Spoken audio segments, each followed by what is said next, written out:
Shalom amigos, es una bendición estar acá otra vez, una vez más, para estudiar una vez más la palabra del Eterno. Y pues bienvenidos a un episodio más. Esta ocasión vamos a hablar acerca de la nueva parashá.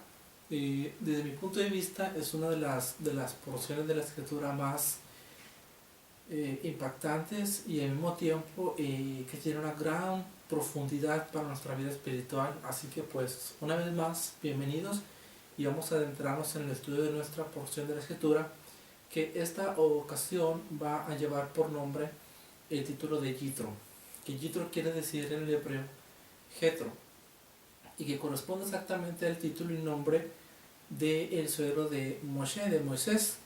Y este estudio tiene su profundidad en el libro de Éxodo capítulo 18 hasta el capítulo número 20, verso 26, y tiene un cierre en Isaías capítulo 6, desde el versículo 1 hasta el versículo número 13, por si ustedes gustan estarlo estudiando más detenidamente lo que es el Haftará. Bueno, pues vamos a estar dando comienzo a nuestra porción de las escrituras y vamos a ver en esta segmentación, en esta porción, aspectos maravillosos acerca de cuando el Eterno decide manifestarse y lo hace de una manera totalmente especial. Dice la Torá, para no retraernos más en nuestro estudio, dice de la siguiente manera en Shemot 18.1: Y Yitro, sacerdote de Madián, suegro de Moisés, oyó de todo lo que Dios había hecho por Moisés y por su pueblo Israel, y cómo Dios había sacado a Israel de Egipto.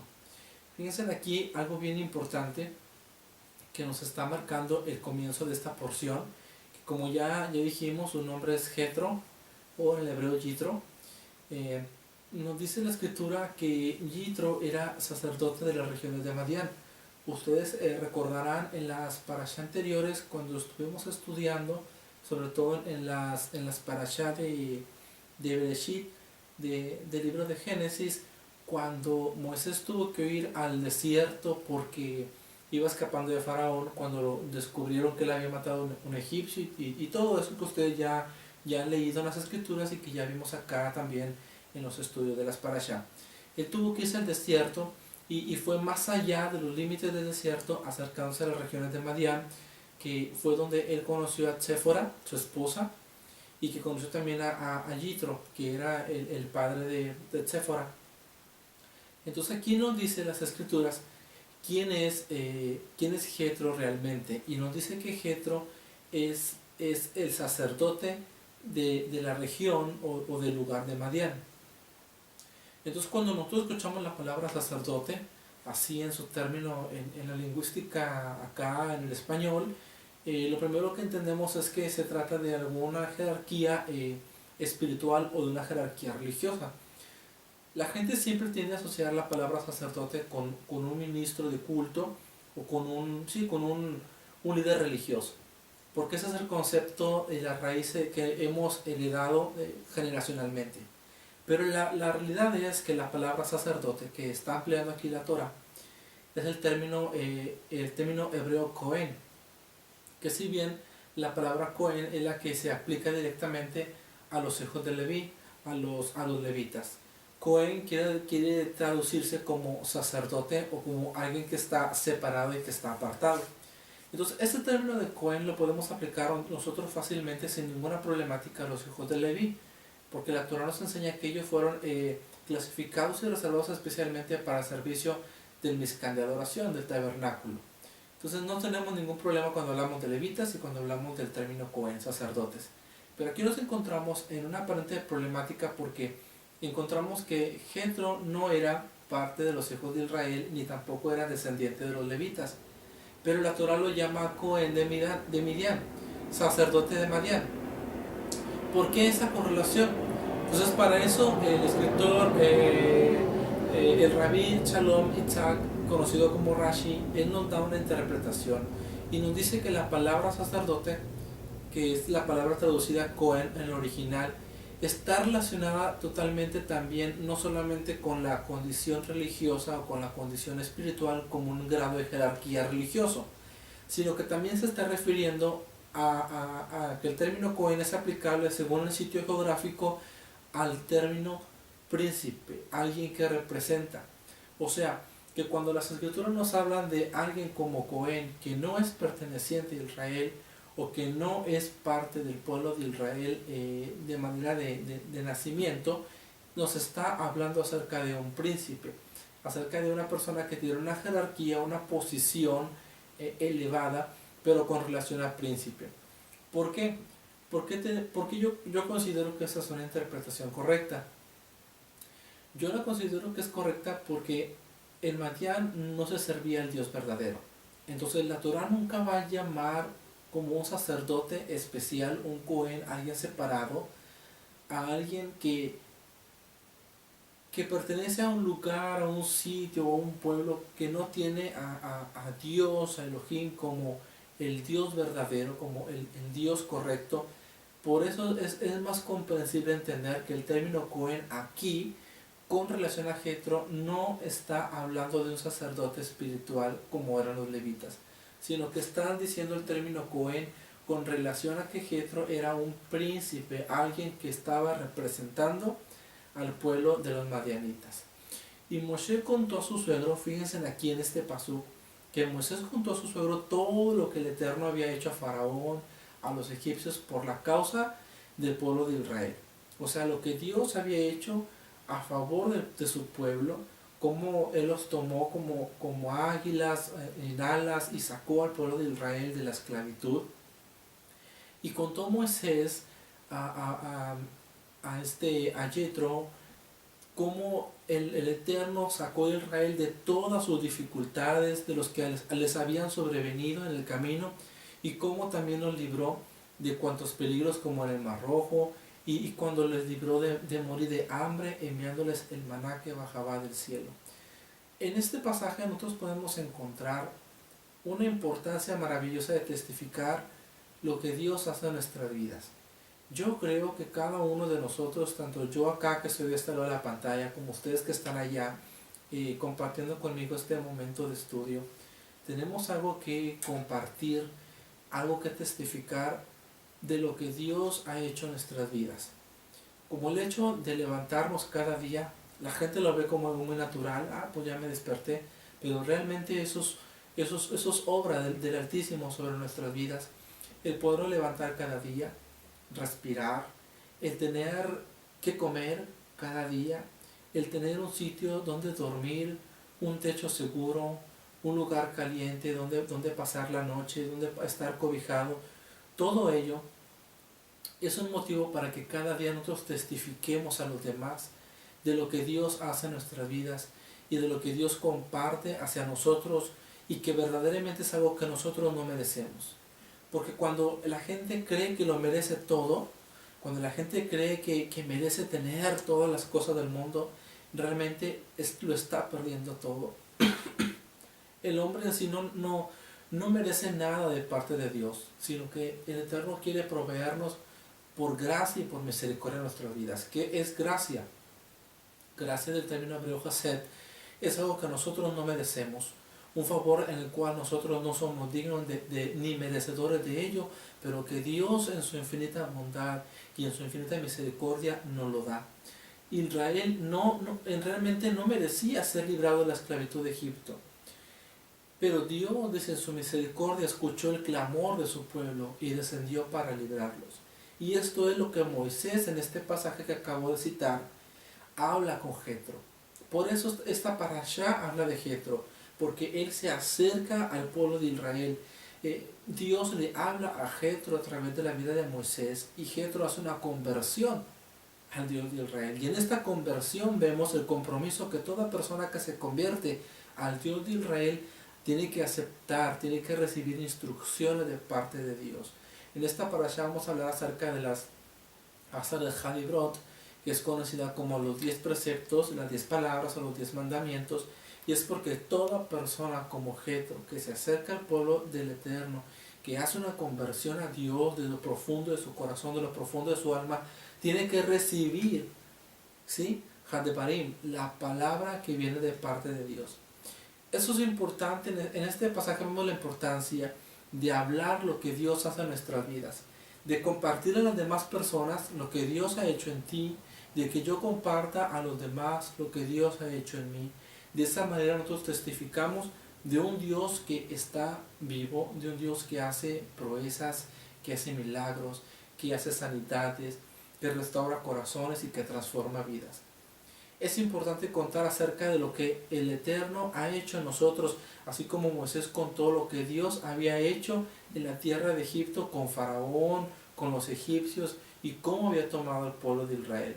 Se trata de contar de todas las dificultades del camino de la vida, así como Moisés le contó a Jetro acerca de cuánta cosa vivieron y experimentaron en el camino, desde que salieron de Eretz Mitzrayim, la tierra de Egipto, hasta llegar a Har Sinai, la montaña de Sinaí.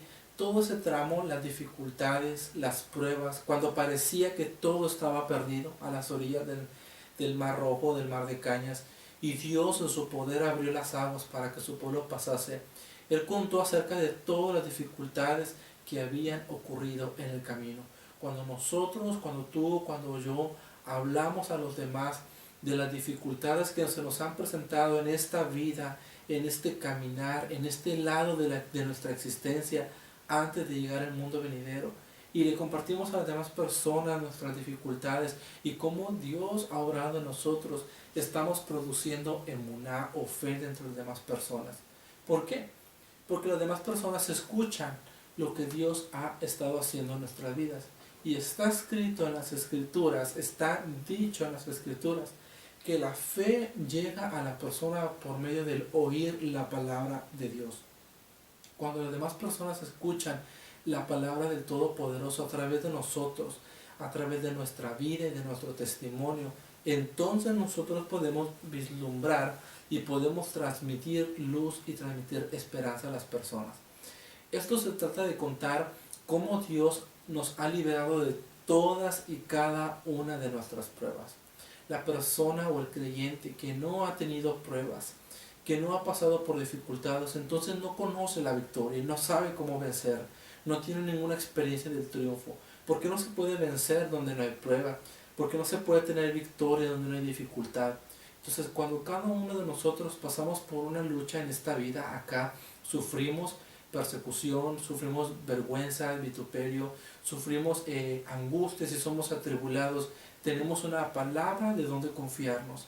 Y cuando vencemos, como dice su palabra, que en su nombre llegamos a ser más que vencedores, tenemos en nosotros un poder maravilloso para testificar a los demás de lo que Dios es capaz de hacer en nuestras vidas y también en la vida de los demás. Dice la Escritura: y aconteció que el día siguiente Moisés se sentó a juzgar al pueblo, y el pueblo estuvo delante de Moisés desde el amanecer hasta el atardecer. Y el suegro de Moshe, Jetro, le dijo: no está bien lo que estás haciendo, con seguridad vas a desfallecer tú y también este pueblo que está contigo, porque el trabajo es demasiado pesado para ti y tú no puedes hacerlo completamente solo. Aquí lo que primeramente podemos pensar es en la relación de la administración del tiempo. Jetro sabía muy bien cuál era la importancia de administrar el tiempo y de administrar también la carga ministerial y la carga de los demás. Para Jetro aquí, al mirar a Moisés tratar con toda la gente y tratar de juzgar todos los casos, le dijo: tú te vas a acabar aquí, no vas a poder atender a todo este pueblo, son demasiados problemas para ti solo, y no está bien que hagas esto, porque desfallecerás tanto tú como se cansará este pueblo de estar esperando un turno para que los juzgues y para que atiendas sus casos. ¿Qué es lo que miró aquí Jetro en la condición de Moisés? Jetro pudo ver en Moisés a un siervo totalmente entregado a la obra, totalmente entregado a su llamado, pero al mismo tiempo pudo ver de que había en el pueblo de Israel personas que podían asistir y que podían ayudar y que podían solventar, o más dicho, aligerar la carga del siervo de Dios, de Moisés. ¿Qué hubiese pasado si Moisés hubiese permanecido todo el tiempo escuchando día tras día los problemas del pueblo, de todos y de cada uno? Él no hubiese acabado nunca. Se hubiese acabado pronto y no hubiese podido dirigir al pueblo de Israel más adelante de Sinaí rumbo a las regiones de la tierra prometida. Pero el consejo de Jetro fue que estableciera jueces y que estableciera ancianos sobre los cuales juzgaran sobre miles y sobre cientos y sobre decenas, para que esos pudieran resolver los problemas sencillos y traer más arriba hacia Moisés solamente los problemas de mayor gravedad.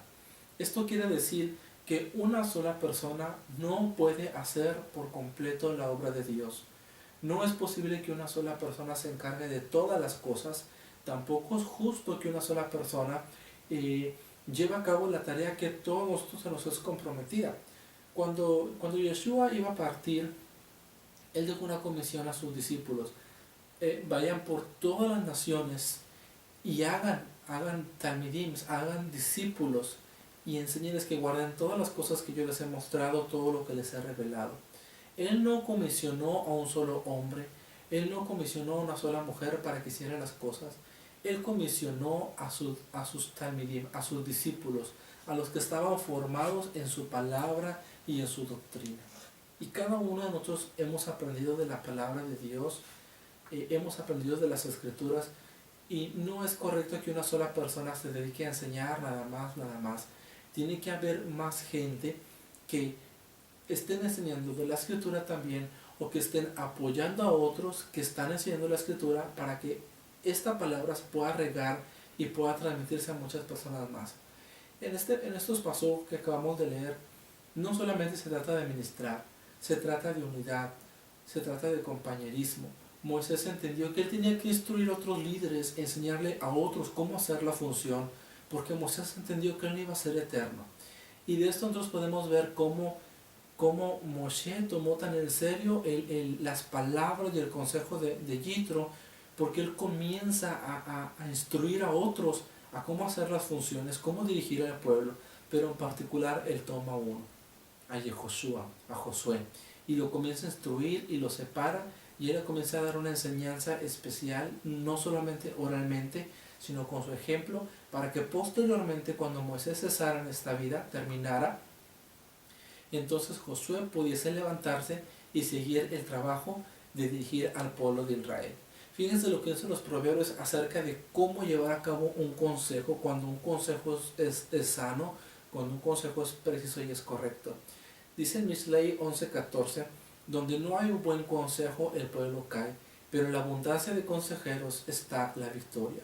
Es decir, donde hay mucho consejo, consejos que nos alientan, consejos que nos fortalecen, vamos a obtener la victoria en nuestra vida. También está escrito, si consulta los planes se frustran, pero con muchos consejeros se puede triunfar. Y en Proverbios 19:20 dice, escucha el consejo y acepta la corrección para que seas sabio el resto de tus días. O sea, es muy importante que nosotros también entendamos que cuando se nos da un consejo es para el propósito de que nos vaya bien, de que tengamos larga vida, de que tengamos la bendición y que nuestra vida mejore. Entonces la Torah es un libro de consejo totalmente para nuestra vida. Es un libro de consejos que nos dice qué hacer y nos dice qué no hacer. Nos dice qué hacer en lo que es vida y bendición. Y nos dice qué no hacer en lo que es muerte y maldición. También nos enseña qué hacer a través de los ejemplos de todos aquellos que hicieron lo recto delante de los ojos de Dios y les fue bien en esta vida. Pero también nos enseña los ejemplos de aquellos que se frustraron en su caminar y que desobedecieron la palabra de Dios y que como consecuencia solamente atrayeron para sí tragedia y calamidad. Entonces de ese tipo de personajes de las Escrituras podemos aprender nosotros para no hacer esos errores y para así hacer las cosas que fueron correctas y que trajeron bendición. Ahora escúchame, yo te aconsejaré y Dios estará contigo. Sé tú el representante del pueblo delante de Dios y somete los asuntos a Dios. Aquí vemos nosotros cómo Jetro le dice a Moisés que tiene que hacer un trabajo de mediador, de colocarse entre el pueblo y entre Hashem, entre Dios. Y también podemos nosotros compararlo o colocarlo en contraposición con las palabras que vienen en Timoteo 2:5, que dice, porque hay un solo Dios y un solo mediador entre Dios y los hombres, Yeshua, hombre. Quiere decir que así como Moshe fue un mediador entre el pueblo de Israel y entre Dios, asimismo el Mesías es el mediador perfecto que está a la derecha del Padre y que es mediador entre el Padre y entre su pueblo. El mismo Mesías nos dijo en Juan 14:6, yo soy el camino, la verdad y la vida. Es decir, soy el punto intermedio entre Dios y entre su mismo pueblo. En Shemot 18:21 dice, además escogerás de entre todo el pueblo hombres que sean capaces, temerosos de Elohim, hombres veraces que tengan la verdad, que aborrezcan las ganancias deshonestas, que no caigan en la corrupción, y los pondrá sobre el pueblo como jefes de 1000, de 100, de 50 y de 10. Vemos aquí instrucciones específicas que Moisés recibe acerca de cómo organizar el pueblo de Israel y sobre todo fijarse muy bien quiénes son los que van a estar enfrente del pueblo. Fíjense aquí los requisitos que debe tener un verdadero siervo, un líder en el pueblo. Deben ser hombres capaces, ¿sí? Que tengan la capacidad, que tengan temor de Dios, que tengan la verdad en su vida y que aborrezcan las ganancias deshonestas. Esto podemos comparar nosotros con Hechos 6:3, cuando nosotros vemos que se le recomienda a la primera asamblea mesiánica en Hechos acerca de escoger varones para el servicio de la congregación o para el servicio de la asamblea. Y nos dice Hechos 6:3, por tanto escojan entre ustedes 7 varones de buena reputación, llenos del espíritu de santidad y de sabiduría, a quienes podamos encargar esa tarea. Esto fue la elección de los diáconos que ustedes pueden encontrar en Hechos capítulo 6. Pero vean que cuando hacen esta recomendación de que sean hombres de buena reputación, es decir, que tengan temor de Dios, que tengan la capacidad para hacerlo, que aborrezcan las ganancias deshonestas, dice que estén llenos del Espíritu de Dios, es decir, que tengan temor de Dios y de sabiduría. Lo que están haciendo en el libro de los Hechos al elegir los diáconos no es nada más que lo que está en la misma Torah, que para elegir varones que estén al frente de la obra del Eterno, tiene que cumplir con ciertos requisitos. Fíjense ustedes que cuando nosotros no conocemos de Torah o cuando ignoramos las Escrituras, entonces decimos nosotros, pues entonces los apóstoles se les ocurrió nada más de repente poner a 7 hombres, que es el número perfecto de Dios, por cierto, y que fueran de buena imagen, buena reputación, y llenos del Espíritu de Dios y de sabiduría. Se les ocurrió, se les imaginó, nada más así de repente fue como una idea vaga, la probaron y resultó. Pues no fue ni una idea vaga y no fue una concepción nueva. Ellos se estaban apegando totalmente al concepto de la Torah, que para elegir a alguien que está al frente del pueblo y que gobierne y que rija el pueblo, tiene que ser alguien conforme a las Escrituras, que tenga la capacidad y que tenga temor de Dios. Fíjense aquí lo que nos dice Rashi acerca de estas 4 características que un hombre de Dios debe de tener. Dice lo primero, que tiene que ser capaces. Según Rashi, esto de capaces significa que sean solventes financieramente, para que no tengan que depender de otros ni caer en el descrédito, como supongamos la corrupción. El segundo punto es que debe de ser alguien temeroso de Dios. Para un juez es más importante el temor que el amor al Eterno. El temor al Eterno es la mejor barrera contra el pecado porque evita toda corrupción. Jeremías 32:40. El tercer punto es que tienen que ser hombres veraces, o sea, hombres en los cuales haya completa verdad. Rashi dice que son los que inspiran confianza. Un hombre que habla verdad, un hombre que habla con sinceridad, que no hay mentira en su boca, siempre va a ser una persona fiable, siempre va a ser una persona aceptable y de la cual siempre se va a requerir y aceptar confiadamente un consejo. Los que son dignos de que se confíe en sus palabras. Un hombre que no cumple sus promesas no está capacitado para ser un jefe en Israel. Es decir, es muy importante esto de hombres veraces, es que siempre están dispuestos a hablar la verdad, que nunca inclinen la balanza de un lado más favorito o de otro, sino que siempre coloquen la justicia de por medio. Y lo último es que aborrezca las ganancias. Significa esto, según Rashi, que odien que su dinero esté en litigio. Un buen juez siempre prefiere regalar a otros sus bienes en el caso de que estén en disputa, que litigar por ellos. Un buen juez no está sirviendo como juez para ganar dinero, sino tiene otros motivos más nobles para administrar la justicia en el pueblo. Es decir, que un verdadero juez, un verdadero líder a cargo del pueblo de Dios, nunca va a inclinar la justicia a sus intereses financieros o a sus intereses corruptos, como ahora desgraciadamente sucede en los gobiernos de la tierra, que ahora se practica una justicia, pero una justicia en imparcialidad, una justicia en la cual se inclina la balanza al que más tiene, al que más puede pagar o al que tiene una mejor clase social. Pues no es así en el pueblo del Eterno, es totalmente diferente. Tienen que estar al frente personas que aborrezcan los intereses financieros. Dice la Torá en Shemot 19:1 que al tercer mes de la salida de los hijos de Israel de la tierra de Egipto, ese mismo día llegaron a la montaña de Sinaí.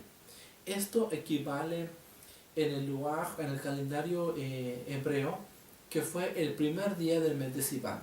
Ustedes saben que nosotros empezamos en el mes de Pesach, en el mes cuando se celebra Pesach, que es en Aviv, y luego se continúa segundo, tercero, cuarto mes en adelante, que esto va empezando como en el mes de marzo, abril aproximadamente. Entonces el pueblo de Israel llegó a la montaña de Sinaí el primer día del mes de Sivan, que esto viene correspondiendo aproximadamente a los inicios del mes de junio.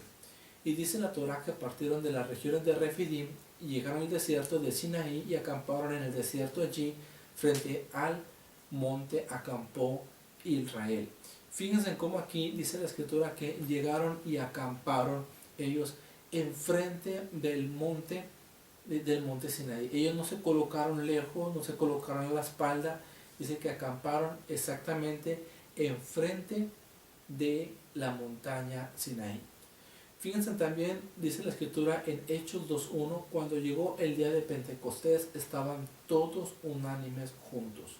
Tanto la Torá en Shemot 19:2 como el Nuevo Testamento dice en Hechos capítulo 2:1 una clave importante para que podamos entender la condición que el Eterno pone para manifestarse y revelar algo nuevo y poderoso en nuestras vidas. Y este factor que vemos tanto en la Torá como en el libro de los Hechos es la unidad. Dice la escritura en Éxodo 19:2 que todo Israel acampó en el desierto enfrente de la montaña Sinaí acampó Israel. El colocarse enfrente de la montaña Sinaí es que estaban completamente decididos a recibir lo que Dios tenía para sus vidas. Había un mismo sentir en el pueblo, había un mismo anhelo y todos tenían la misma visión. Habían llegado a una cita especial con el Eterno para un propósito definido y para un propósito único que transformaría sus vidas. Lo mismo pasó en Hechos capítulo 2:1, que cuando llegó el día del Pentecostés estaban todos unánimes, juntos y reunidos porque tenían el mismo propósito, tenían la misma visión y tenían el mismo anhelo, la llegada del Espíritu de Santidad, la llegada del Espíritu Santo. Entonces, nosotros vemos acá en Éxodo 19:2 cómo acampó Israel totalmente decididos. Ahora, lo que vemos tanto en Éxodo y lo que vemos tanto en Hechos capítulo 2 es que hay otra correlación más que la unidad. Es que ambos eventos ocurrieron exactamente en una fiesta de Pentecostés. La unidad fue la condición para que la Torá pudiera ser escrita primero en tablas de piedra en el monte Sinaí, y también la unidad fue la condición que Dios puso para que la Torá pudiera ser escrita en los corazones de carne de los creyentes, como está escrito en Jeremías 31, 31, 34, cuando el Espíritu de Dios descendió y le repartió el don, la llenura, la plenitud. Entonces aquí vemos nosotros la importancia de que Dios está pidiendo a nosotros humildad y está pidiendo unidad de parte de su pueblo para que Él se pueda manifestar y hacer cosas poderosas en su pueblo. Vosotros habéis visto, dijo el Eterno, lo que he hecho a los egipcios y cómo os he tomado sobre alas de águila y os he traído a mí. Fíjense cómo Dios nos dice, y los llevo rumbo a las regiones de Canaán. Él dice que los ha tomado el pueblo de Israel, dice, y los he traído como alas de águila y los he traído hasta mí. O sea, Dios había traído a Israel desde Egipto con mano fuerte y poderosa hasta Sinaí, porque en Sinaí estaba la gloria del Eterno, ahí estaba la manifestación de Dios en medio de su pueblo, y Dios quería hablar directamente con su pueblo, transmitir un mensaje y revelarles que no hay otro Dios como Él. Aquí es muy importante entender por qué Dios hace una comparación con las águilas. Os he tomado sobre alas de águila y os he traído a mí. Las águilas siempre van a hacer sus nidos arriba en las alturas de las rocas, de las montañas, donde ningún ave más puede subir para dañar su nido. Entonces las águilas forman su nido con mucho cuidado, con su pico, y se desprenden a sí mismas de muchas plumas para hacer que el nido esté completamente suave y esté completamente cómodo y tierno para sus aguiluchos. Pero cuando el aguilucho crece y quedó completamente ya empollado, encariñado, entonces lo que hace el águila es comenzar a desprender todas las plumas que están en el nido, de manera que el nido comienza a volverse un lugar poco cómodo, poco a gusto, y esto lo hace el águila con el propósito de que el aguilucho nunca más desee estar en ese nido, sino que llegue a cierto punto a aborrecerlo. Y esto fue prácticamente algo similar que ocurrió con el pueblo de Israel. Cuando el pueblo de Israel entró a Egipto, cuando eran apenas unas 70 y tantas personas, todo parecía ser cómodo, todo parecía ser, y era una bendición de parte del Eterno, el haber sobrevivido en Egipto cuando cayó aquella hambruna en los días de Jacob y en los días de Joseph. El haber entrado a Egipto fue la salvación porque había provisión de alimento. Dios estaba haciendo que Egipto pareciera como un nido acobijable, como un nido cómodo para los hijos de Israel. Y así pareció por mucho tiempo. Pero con el tiempo el Eterno fue quitando, como el águila quitaba las plumas al nido, de manera que el nido, en este caso Egipto, se comenzó a volver un lugar hostil, un lugar difícil, un lugar de esclavitud, de manera que algún día los hijos de Israel despreciarían a Egipto y lo rechazarían y no desearían volver más, así como los aguiluchos jamás desean volver al nido, porque se volvió un lugar hostil y un lugar difícil de vivir. Entonces aquí vemos nosotros cómo Dios toma ese ejemplo de las águilas y dice, os he traído a mí, justamente a la montaña, donde nadie nos puede dañar y donde Dios quiere hablar directamente con su pueblo. Así como las águilas instruyen a sus aguiluchos para poder volar con libertad, así Dios quiere instruir y enseñar a su pueblo cómo andar en libertad a través de su palabra. Para quienes consideran que la Torah o que la ley es una completa esclavitud, realmente la Escritura dice todo lo contrario. Dice la Escritura, y andaré en libertad porque guardé tus mandamientos, dice el salmista. Y el propósito de Dios de traer a Israel a la montaña de Sinaí es para darle la libertad de conocer su palabra, y aquel que anda en la palabra, aquel que obedece la palabra, es una persona que verdaderamente ha conocido la libertad.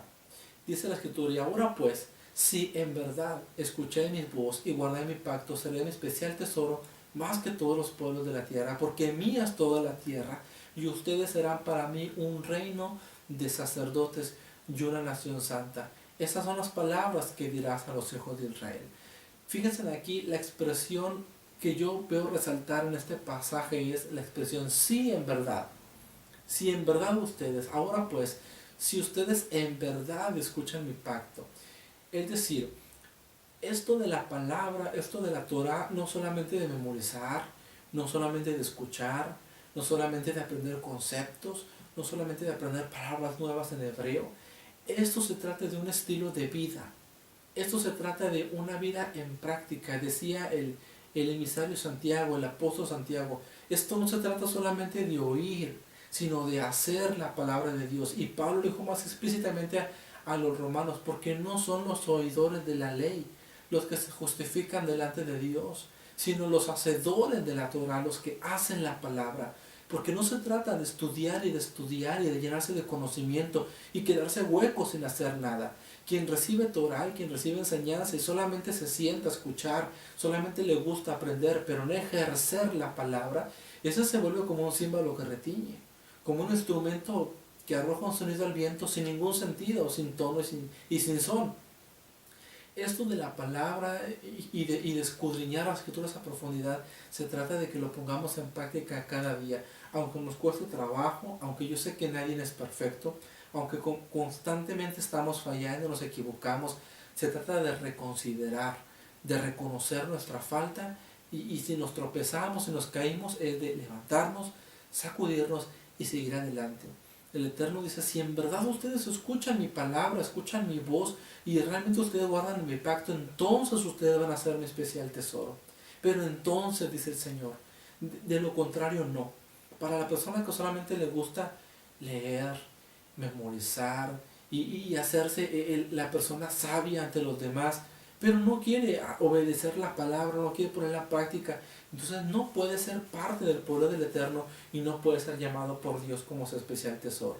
La palabra tesoro en el hebreo es segulá y significa un tesoro bien amado, bien protegido y bien estimado delante de Dios. Es decir, que aquella persona que realmente escucha la voz de Dios, que escucha un llamado de parte de Dios, un llamado para transformarse desde adentro hacia afuera en su manera de ser, entonces dice la Escritura y dice el mismo Dios que esta persona llega a ser parte de Él ante sus ojos como un tesoro totalmente bien amado, bien estimado y bien protegido. Perdón. Y todo el pueblo respondió a una y dijeron, haremos todo lo que Dios ha dicho. Y llevó Moisés a Dios las palabras del pueblo, y Dios dijo a Moisés, he aquí yo voy a venir a ti en una densa nube para que el pueblo escuche cuando yo hable contigo, también te crean para siempre. Entonces Moisés comunicó a Hashem las palabras del pueblo. Hasta este pasaje que hemos avanzado nosotros en esta parashá, hemos escuchado mucho el término oyó, escuchó. De hecho, esta parashá empieza con el término oyó. Shema Yitro, escuchó Jetro. ¿Qué escuchó Jetro? El testimonio de Moisés. ¿Qué escuchó Dios de parte del pueblo? Amén, la expresión amén, así sea, que ellos harían todo lo que Dios dijera. Y luego, ¿qué escuchó el pueblo de Israel de parte de Dios? Los Aserdejadibrot, los 10 mandamientos. Entonces constantemente estamos viendo aquí, leyendo la palabra escuchó, que como ya sabemos es la primera palabra del primer gran mandamiento. ¿Cuál es el primer gran mandamiento? En el hebreo reza así, Shema Israel, Yahweh Eloheinu, Yahweh Ahad. Escucha Israel, el Señor nuestro Dios, el Señor uno es. Es decir, que esto se trata de escuchar la palabra. Pero el verbo Shema y Shema en el hebreo escuchar no solamente es tener la percepción auditiva destapada, no solamente es que algo entra por aquí, por nuestro oído, sino que realmente Shema tiene que ver con oír, creer y obedecer. Implica 3 acciones de parte de nosotros: oír, creerlo en nuestro corazón y hacerlo. Pues como está escrito en la misma Torah y como también Pablo dijo, porque con el corazón se cree para justicia, pero la boca confiesa para salvación. Porque muy cerca de ti está esta palabra, en tu boca y en tu corazón para que la hagas. Porque ciertamente la obediencia a la palabra del Señor, la sumisión a la voluntad del Eterno, llega cuando oímos. Y cuando oímos la palabra, cuando oímos el mandamiento, cuando escuchamos el precepto, entonces viene la fe. Porque la fe viene por el escuchar la palabra de Dios. Entonces vemos aquí en esta parasha cómo la palabra Shema, la palabra escuchar, la palabra oír, la escuchamos, la vemos repetidamente escrita por todos lados, porque eso se trata de un acto de fe.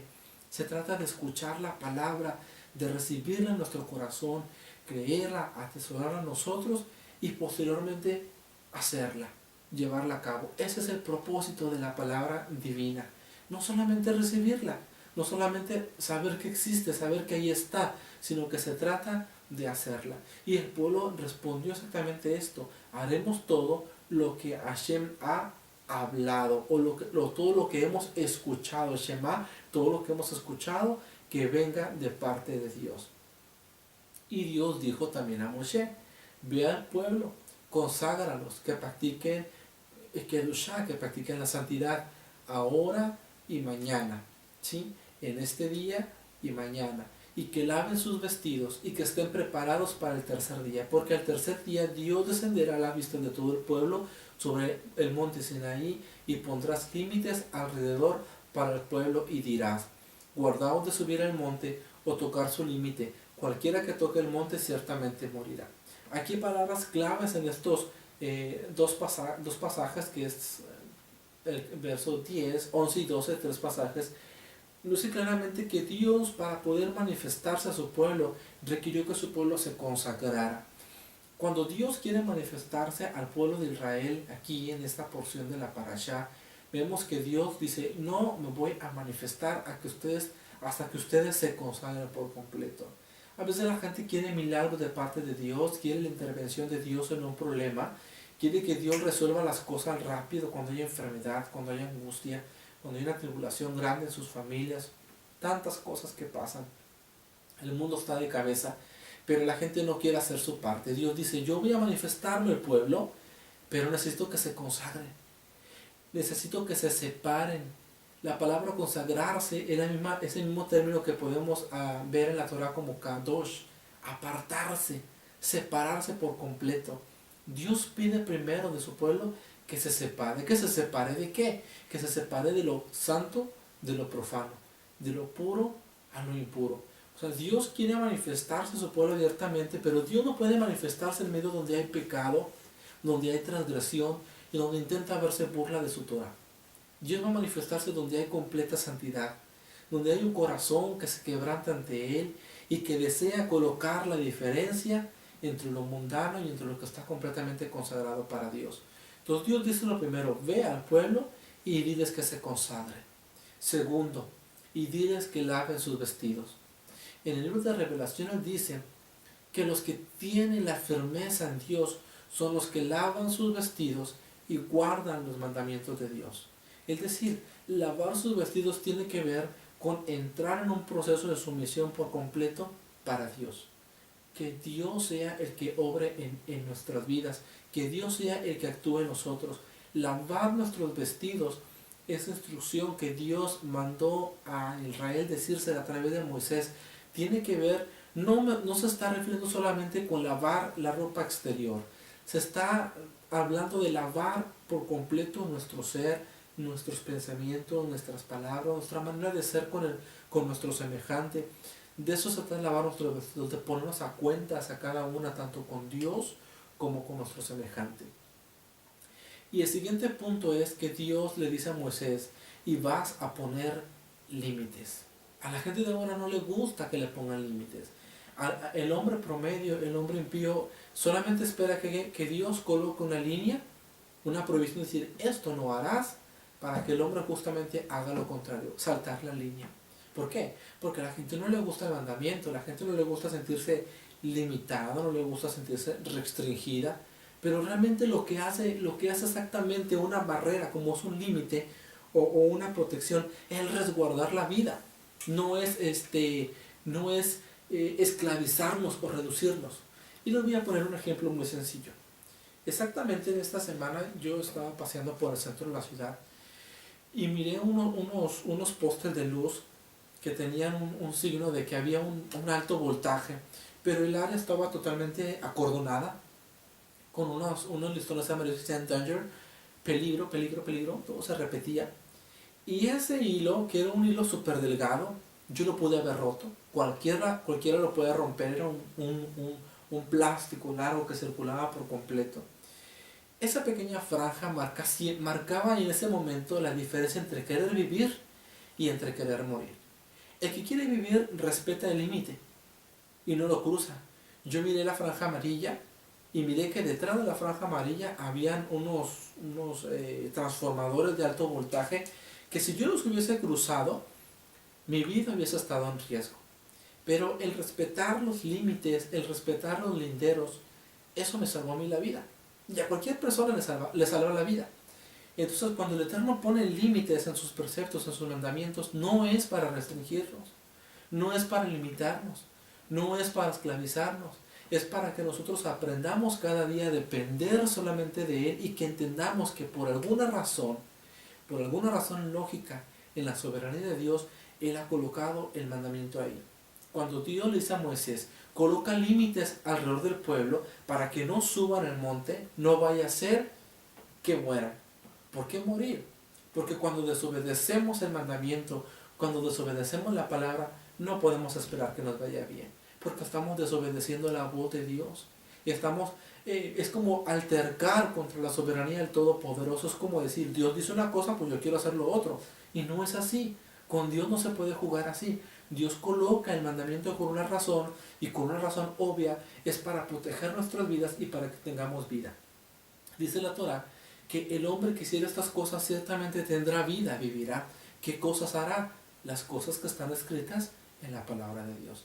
Y vemos que la gente, y vaya, no quisieran entrar en punto religioso con las iglesias cristianas, pero no se enseña acerca de los mandamientos. ¿Por qué no se enseña? Porque tienen miedo de que no, que van a caer en legalismo, o que van a caer en ¿cómo se llama?, en restricciones. El mandamiento nunca va a ser una restricción. El mandamiento siempre va a ser una manera de resguardar nuestras vidas y de mostrarnos la senda de justicia. Está escrito que la palabra de Dios, que contiene mandamientos, es lámpara para nuestros pies y es una lumbrera para nuestro camino. Y aconteció que al tercer día, cuando llegó la mañana, hubo truenos y relámpagos y una densa nube sobre el monte y un fuerte sonido de shofar, y tembló todo el pueblo que estaba en el campamento. Vean ustedes aquí en 19 y 16 de Éxodo cómo el Eterno prepara el momento para encontrarse con su pueblo. Es un momento importante, es un momento sublime, es un momento que hizo historia en el pueblo de Israel y en la humanidad, cuando Dios desciende para encontrarse cara a cara con su pueblo. Truenos, relámpagos, densa nube y fuerte sonido de shofar o fuerte sonido de cuerno. ¿Dónde podemos nosotros encontrar unas características parecidas o un evento parecido en las Escrituras? En el libro de los Hechos capítulo 2, de repente vino del cielo un ruido, un estruendo fuerte como ráfago de viento impetuoso que llenó toda la casa donde todos estaban sentados, y se les aparecieron lenguas como de fuego. Ambos eventos, la entrega de la Torá en el monte Sinaí como la entrega del Espíritu de Dios, ocurrieron en un día de Pentecostés y tienen exactamente las mismas cualidades. ¿Por qué? Porque Dios, cuando obra, cuando Dios se manifiesta, la tierra se cimbra, la tierra se estremece, porque una parte de la gloria divina está descendiendo sobre ese lugar. Cuando Él entrega la Torá, hubo relámpagos y truenos, y cuando Él entrega su Espíritu, hubo una fuerte ráfaga de viento, hubo un momento escalofriante para los que desconocían el momento. Y dice la Escritura que aquellas lenguas que se repartieron sobre los creyentes eran lenguas como de fuego. Dice la Escritura que en la cumbre del monte Sinaí también había un fuego humeante. 21. Y habló Dios todas esas palabras diciendo, dice la Escritura en la Torá hebrea que habló Dios diciendo todas estas palabras. Sin embargo, el Targum es una traducción de la Torá en el arameo. Tradujo este versículo de la siguiente manera: y habló la palabra de Hashem. En muchas ocasiones el Targum usa la expresión la palabra de Hashem o la palabra de Dios, y según el Targum, Él se revela al hombre a través de su palabra. Esto es lo que nos está diciendo aquí en la versión del Targum, y ustedes lo pueden ver en el Targum Jonathan, en Jerusalén y en el Onkelos, que son las tres versiones que yo conozco, no sé otras versiones más. Como cuando está hablando Elohim, está hablando Yahweh en Shemot 21, el Targum lo coloca como que la palabra de Hashem es la que está hablando, la palabra de Dios es la que habla, la palabra de Dios se expresa. El Targum también habla en Génesis capítulo 1 que fue la palabra de Dios la que creó todas las cosas. Entonces muchas veces el Targum arameo traduce el término refiriéndose a Dios como la palabra del Eterno, la palabra de Dios. ¿Por qué? Porque sabemos que fue que a través de la palabra Dios hizo todas las cosas. ¿Quién es la palabra según la Escritura? Según Juan 1:1 dice, y la palabra se hizo carne y habitó entre nosotros, y vimos su gloria, gloria como del unigénito del Padre, lleno de gracia y lleno de verdad. Esta palabra de la cual habla el Targum es el Mesías, el Yeshua. Él es quien estaba allí. Es decir, que el Eterno siempre se manifiesta a través de su palabra, a través de su Hijo Yeshua, que es aquel que se hizo carne. Las 10 palabras o los 10 mandamientos conocidas en el hebreo se pronuncia como Aseret Hadabrim, 10 palabras o Aseret Hadibrot.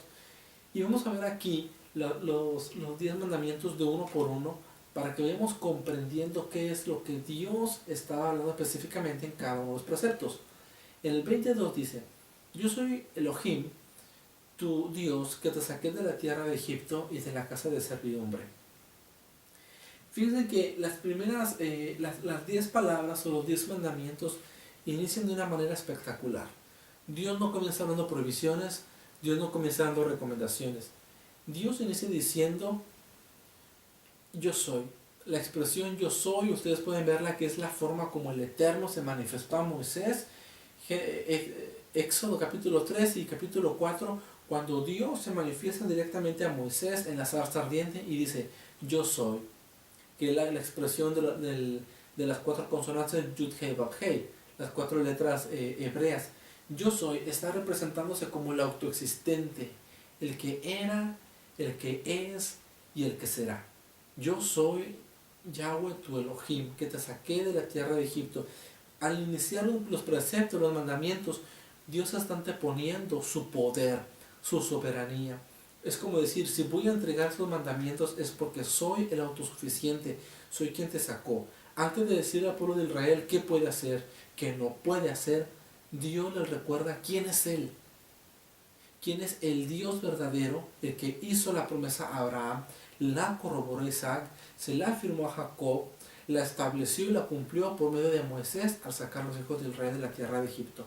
Soy el Dios que te sacó de la tierra de Egipto, de aquella casa de servidumbre.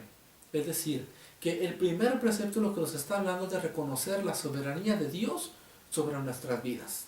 Es reconocer que es Él quien nos ha librado.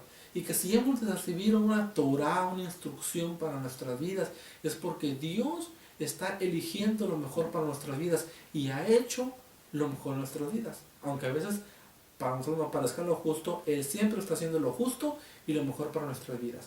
Dios está diciendo, si te voy a entregar esa Torah, esa instrucción para que vivas y tengas larga vida en la tierra que te voy a entregar, es para que recuerdes que yo soy tu Dios, que te saqué de la tierra de Egipto y de aquella casa de servidumbre. Antes de que obedezcas estas instrucciones, recuerda la condición en la que estabas y en la condición en la que te he traído. De una esclavitud a una libertad.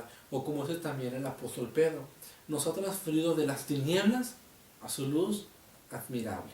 Segundo precepto, no tengas otros dioses delante de mí, ajenos. No te hagas ningún ídolo ni semejanza alguna de lo que está arriba en el cielo, ni abajo en la tierra, ni en las aguas, ni debajo de la tierra. No los adores, no los sirvas, porque yo, Hashem, soy tu Dios, Dios celoso, que castigo la iniquidad de los padres sobre los hijos hasta la tercera y la cuarta generación de los que me aborrecen, y muestro misericordia a millares, a los que me aman y guardan mis mandamientos. ¿Qué está la importancia? No te vas a hacer dioses de nada, ni de lo que está en el cielo, que hay en el cielo ángeles, serafines, querubines, arcángeles. No hagas imágenes de talla de ellos, no hagas imágenes de barro ni de yeso, ni de lo que está acá en la tierra, no, ni de estrellas, ni de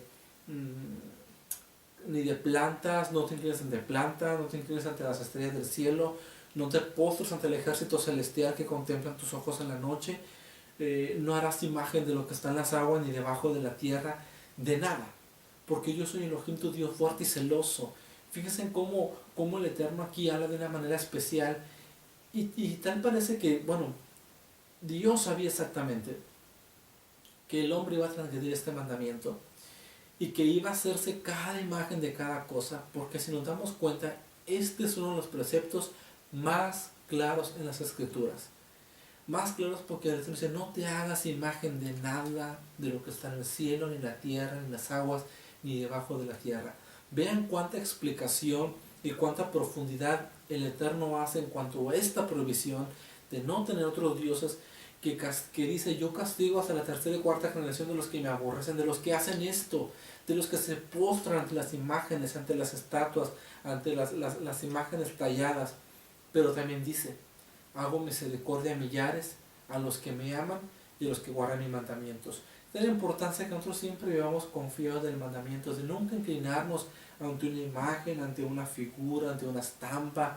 ¿Por qué? Porque está prohibido en las Escrituras, que solamente Dios es el Señor, que Hashem es el Rey de Gloria y que a nadie más debemos de darle nuestra adoración y a nadie más hemos de doblar nuestra rodilla. Tercer precepto, no tomes el nombre de Hashem tu Dios en vano, porque Dios no tendrá por inocente el que tome su nombre en vano. Este precepto, el tercero, a veces es muy mal entendido, es muy mal considerado.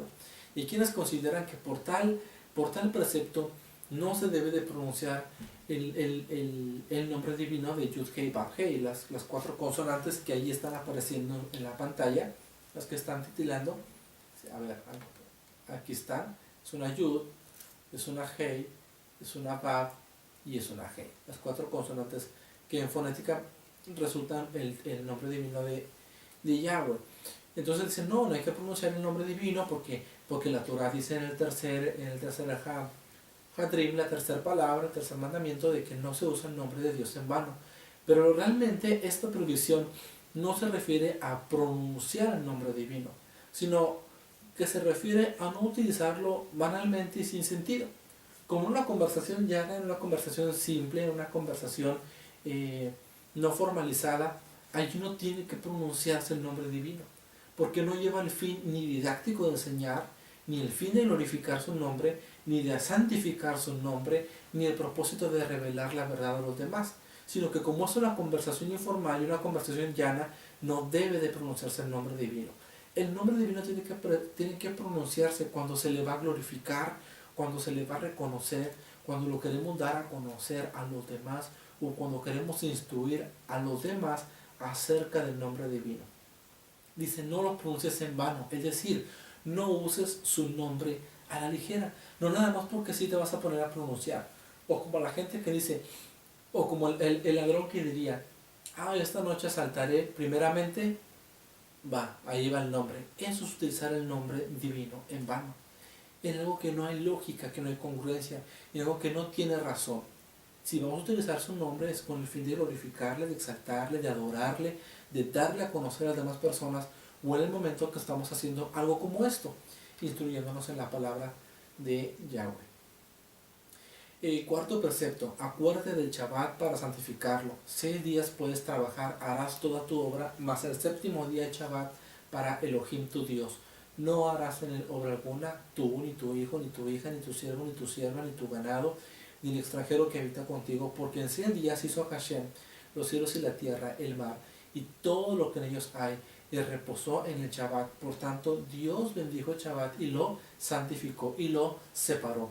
¿Cuándo bendijo el Shabbat Dios y cuándo lo santificó?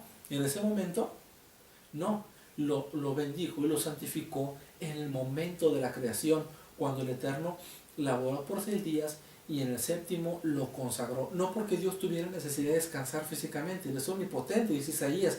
No sabes, no has oído, el Hashem, Yahweh, el omnipotente, no se cansa, no se fatiga, no se frustra y su poder no se agota, es inagotable. No es que Dios necesitara descansar en Shabbat, sino que el Eterno lo bendijo, lo santificó para que nosotros tuviésemos una oportunidad exclusiva de estar con Él.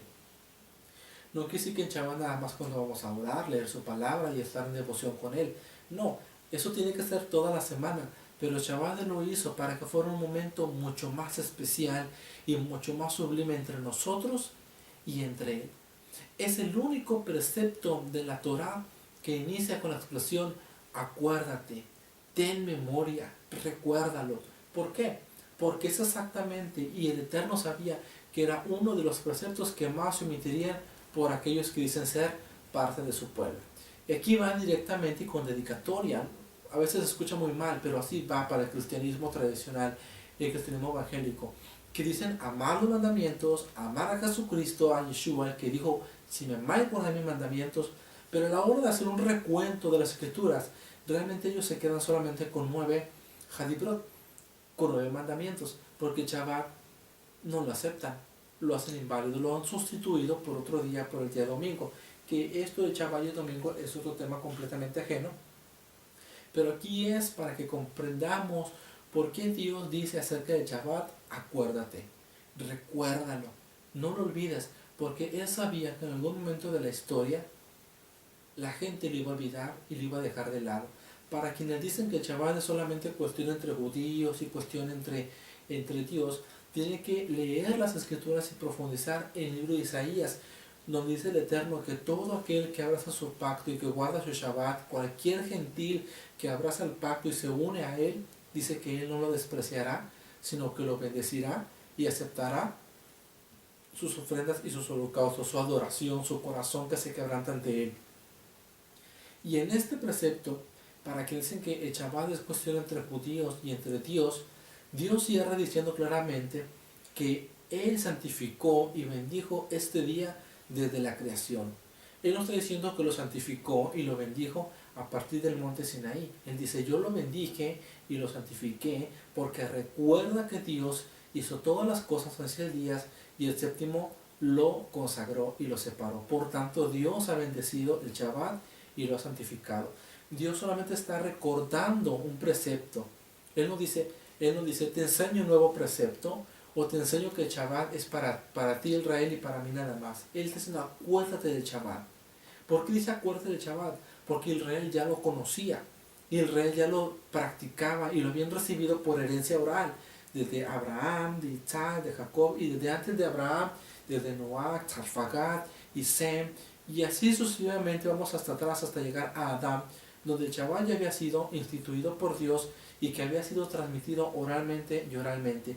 Y cuando llegamos a Sinaí, Dios no entrega el Shabbat como algo nuevo, solamente dice acuérdate, recuerda el Shabbat que te di desde el origen, desde la creación. El quinto precepto 20:12 dice, honra a tu padre y a tu madre para que tus días sean prolongados en la tierra que Hashem tu Dios te da. Este es el primer Hadibrot, el primer mandamiento que establece una promesa. Cada uno de los 10 mandamientos contiene una esencia única y especial. Y este quinto precepto nos otorga la promesa. La promesa de que todo aquel que honra a sus padres tiene como bendición de parte del Eterno que los días de vida se alargarán y se prolongarán y serán de grande bendición. En Efesios 102 dice, el honrar a los padres trae larga vida sobre la tierra. Honrar implica respetar con nuestra actitud, con nuestro comportamiento y con nuestras obras a nuestros padres. Honrar implica también ayudarles en sus necesidades principales, como sus necesidades materiales, alimenticias y también prácticas. Todo aquel que honra a su padre y a su madre cada día extiende un día más de vida sobre la tierra. El sexto precepto dice, no asesines. Cualquier persona diría, bueno, pues no asesines. En el pasado se tenía el concepto de que, bueno, no debo de asesinar, pero bueno, no dice la escritura que no pueda golpear. ¿Vea? Entonces muchas personas lo tomaban así, y en Israel era tomado así. De hecho, bajo una halajá, que es un modo de entender las escrituras, se apreciaba de que una persona podía estar golpeada, ensangrentada y hospitalizada por que una persona actuó contra la otra y que la persona que actuó no tenía culpabilidad porque no estaba roto el precepto de no asesinar. La persona no estaba muerta, estaba golpeada, estaba, yo qué sé, dañada de algún hueso, hospitalizada, pero no está muerta. Entonces, como no asesinó, no hay quebrantamiento de la mitzvah, del mandamiento. Pero realmente nosotros podemos ver a través de la interpretación de Yeshua que esto va más allá de solamente asesinar. El simple hecho de ofender implica el acto de cometer asesinato contra otra persona. Pero yo os digo que cualquiera que se enoje contra su hermano será culpable de juicio, y cualquiera que diga necio a su hermano será culpable ante el concilio, y cualquiera que le diga fatuo quedará expuesto al gehenna de fuego. Mateo 5:22. Es decir, el romper el mandamiento de no asesinar no solamente implica con privar de la vida, sino que implica al momento de que nosotros culpamos a alguien, lo ofendemos a alguien, lastimamos a alguien, llamamos necio o fatuo a uno de nuestros hermanos. Desde ese momento estamos siendo culpables de asesinar o culpables de matar. ¿Por qué? Porque matamos sus emociones, matamos sus sentimientos, matamos su fortaleza. A veces una palabra puede dañar más que un golpe. Entonces a veces nuestras palabras asesinan más que los puños. A veces las palabras del hombre son como un cuchillo, como daga de doble filo que hiere a la persona y la lastima. Y a veces es un daño que es completamente irremediable. A veces una cortada externa puede cerrar fácilmente con el tiempo. Pero hay palabras de hombres, como decía por ahí una alabanza cristiana, que hay palabras que son más fuertes que un golpe de espada y que no cierra la herida fácilmente. ¿Por qué? Porque llegamos a perjudicar demasiado a las personas, llegamos a matar el corazón de una persona con nuestros comentarios. Por eso Por eso nosotros tenemos que ver la Torah de una manera espiritual. Dice Pablo, la Torah es espiritual, tiene que interpretarse de manera espiritual. No solamente asesinar físicamente, sino que a veces se asesina con las expresiones, con nuestro comportamiento y con nuestras mismas palabras. No adulteres, dice la Escritura.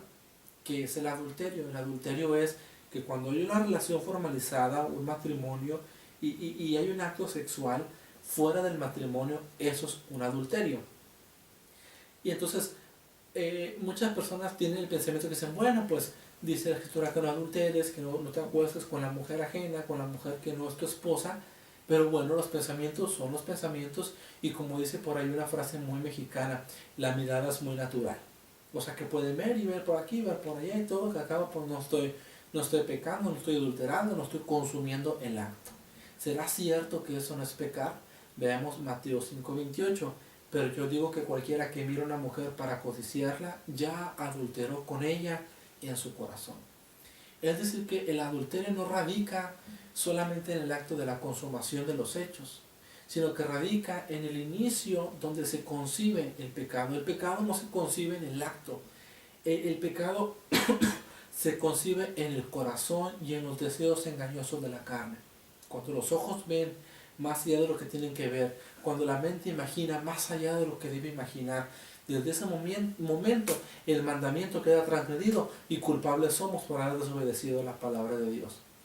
Entonces, para quienes dicen que Yeshua vino a quitar acá la Torah, que se eliminó la Torah con él, realmente aquí lo que estamos viendo es que él colocó el mandamiento a una interpretación tan preciosa y tan exacta, que realmente en vez de facilitar las cosas, las puso mucho más especiales y mucho más drásticas. El 20:15 de Éxodo dice, no hurtes, no robes. ¿No robes qué? No robes absolutamente nada, ni cosas materiales, ni cosas espirituales. No hurtes lo ajeno, no tomes lo ajeno, no tomemos lo que no nos pertenece, lo que no es nuestro. Y luego dice, no des falso testimonio contra tu prójimo. Octavo mandamiento. Noveno mandamiento, no des un falso testimonio contra tu prójimo. En primer lugar, este precepto se refiere a no testificar falsamente contra una persona en un tribunal, pero también implica no decir cosas contra el prójimo a otras personas, y en general no mentir. No dar falso testimonio tiene mucho que ver con lo del chisme, ¿sí? No andar hablando cosas del prójimo. Y luego eso del chisme es que si alguien te cuenta algo en privado, la persona va y cuenta eso, y cuenta lo que le dijeron, pero todavía le pega un poquito más, y ese otro le cuenta a otro en confianza a otro, y le pega un poquito más de información. Eso es un falso testimonio. Eso es testificar algo que está equivocado, es defraudar la confianza de las personas, es implicar al prójimo en algo que no debe de implicar. Por eso cuando usted tenga algo que hablar con una persona, hay que hablarlo directamente con la persona implicada, y no incluir a segundos y no incluir a terceros. Que la manera más correcta de actuar según la Torah es ir directamente con la persona y hablar lo que hay en el corazón, lo que hay que discutir. Entonces se implica también aquí el acto de nunca mentir. No dar falso testimonio es no mentir y hablar siempre con veracidad, con justicia, y siempre frente a frente ante la persona implicada. Último precepto, no codice la casa de tu prójimo, no codice la mujer de tu prójimo, ni su siervo, ni su sierva, ni su buey, ni su bando, ni nada que sea de tu prójimo. ¿Qué es el acto de codiciar? Codiciar. Codiciar es querer algo que le pertenece a otra persona, algo que es de otro, ¿sí? Supongamos, esa cámara que está grabando, bueno, esa cámara es mía, pero que fue otra persona. Una cosa es que me gusta la cámara, y diga, ay, qué bonita es la cámara. Hashem me permite un día comprarme una cámara como esa que está ahí filmando. Pero otra cosa muy diferente es codiciar, es querer tener, es que yo quiero esa cámara que está ahí, es que yo no sé cómo, pero yo tengo que quitarle esa cámara, porque esa cámara es para mí, me la tengo que quedar, me tengo que apropiar. Eso es codiciar, es desear de una manera impía, de una manera abrumadora, algo que no nos pertenece. Eso no está bien.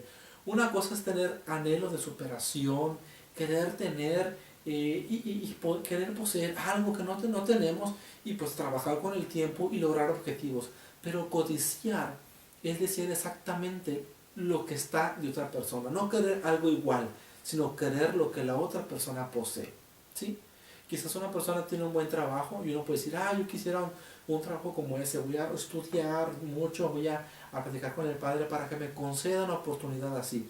Pero otra cosa es desear el mismo lugar en el cual es otra persona. Eso no está bien. Eso ya es codiciar y está prohibido por la Torah. Está prohibido hacer cualquier intento para obtener algo que le pertenece a otra persona cuando uno mismo desea poseerlo. Entonces evitemos a toda costa la codicia, no lleva a nada bueno, no lleva a ningún lado, al contrario, lastima el corazón, lastima el alma y no es algo que está aprobado por el Eterno. Esta parashá termina en el 20:18 diciendo, y todo el pueblo veía las voces, las llamas, el sonido del chofar y el monte que humeaba, y cuando el pueblo vio aquello, temblaron y se mantuvieron a distancia. Este pasaje final nos está revelando que cuando Hashem, cuando Dios se manifestó en el monte Sinaí, produjo un sentir en el pueblo de Israel que reconocieron que el Dios que los había sacado de Egipto era el Dios verdadero. Era aquel que con poder maravilloso lo liberó del yugo de la esclavitud. Ellos escuchaban la voz del Eterno, vieron las llamas en el monte Sinaí, vieron que la tierra temblaba, el shofar sonaba siendo tocado por los ángeles y que el monte humeaba. Ellos al ver todo eso temblaron y reconocieron la grandeza de Dios sobre sus vidas y se mantuvieron a distancia. Realmente no hay hombre que contemple a Dios y se mantenga firme, se mantenga de pie. La Torah muestra que ellos se postraron y se humillaron ante la presencia del Eterno. Y es que cuando Dios habla a nuestras vidas o cuando Dios se manifiesta a nosotros, uno no puede seguir siendo el mismo. Uno queda totalmente transformado y totalmente tocado por la presencia del Eterno. Cuando Dios habla en nuestros corazones, cuando Dios se manifiesta en nuestras vidas a través de una sanidad, a través de un milagro, a través del perdón que nos ofrece a través de su Hijo Yeshua, uno no puede ser el mismo, uno tiembla ante su presencia y uno reconoce la grandeza del Eterno. Es algo maravilloso que nosotros podamos experimentar una transformación día a día a través de conocer su palabra y cómo Dios nos habla a nosotros y cómo, así como Jetro escuchó la palabra del Eterno a través de Moisés y su vida fue transformada, así nosotros en esta parashá se nos invita a transformarnos como Jetro se transformó de ser un madianita, un extranjero, un gentil, a ser uno injertado en el pueblo del Eterno a través de el haber oído con fe la palabra del Eterno. Que esta palabra se quede en nuestros corazones, nos transforme, nos haga nuevos, nos haga temblar y nos prepare para la siguiente parashá. Que el Eterno nos bendiga en este hermoso Shabbat y que tengan un excelente fin de semana y sobre todo un Shabbat Shalom. Nos vemos en el siguiente episodio.